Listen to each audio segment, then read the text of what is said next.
Sarap na yung kare-kare, no? Okay, so how is this different from this food? They seem both creamy. This is a lot of calamansi actually. Yeah, it's More very sour tangy. It's very tangy and zesty. Ayun, pero it both has cream, pero also they're using different cuts of meat. This one was, feeling ko this is boiled longer. Kasi parang bulalo na soup, so it's boiled with carrots. Yeah, also this looks like flakes. This looks like it has like So oils. full. Not kasi bulalo to. Oh, yung cut niya talaga is pang bulalo. Okay, and there's more, guys. Kasi alam niyo, yung specialty nila dito ay crispy pata. So, yun din naman. Yes, Kaya we have to makakauwi find. kung Oh wala yeah, there's a akong crispy pata coming up for you guys. Oh, here it is. Bam! Oh my. Wow. Wow, dinner for 3. For two? Or 11.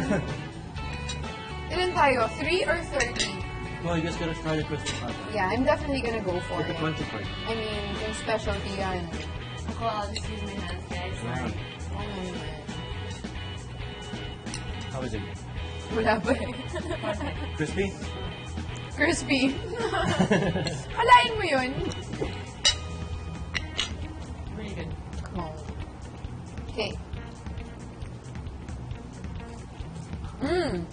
Wow. Pero soft pa rin. It's not hard to eat. Tsaka yung sausawan, legit. Sarap. So crispy pata, Nakuha but nila they yung fried the sakto. whole thing. And they deep fried. They deep fried the whole thing. Wow. Sauce, which one did you like better? The creamy beef or the sizzling bulalo? Mas gusto yung sizzling. I love tanginess. I love... Oh, rice! Oh, love it! Grabe yung saya-saya na kagad Like nila. some sauce.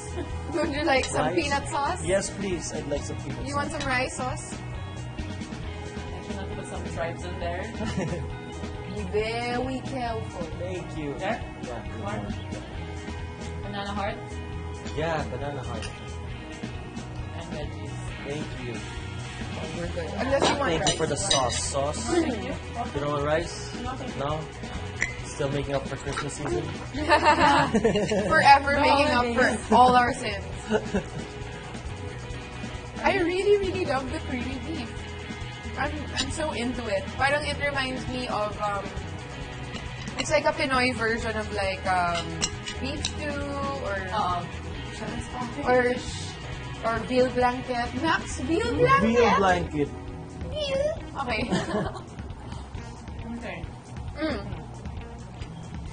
I'm really loving everything.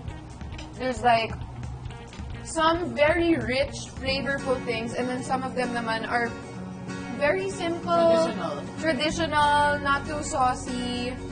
So parang, alam mo yun, whatever the thing is that you go for, you're really gonna find your Filipino comfort food here. Because they make everything, and they make everything well.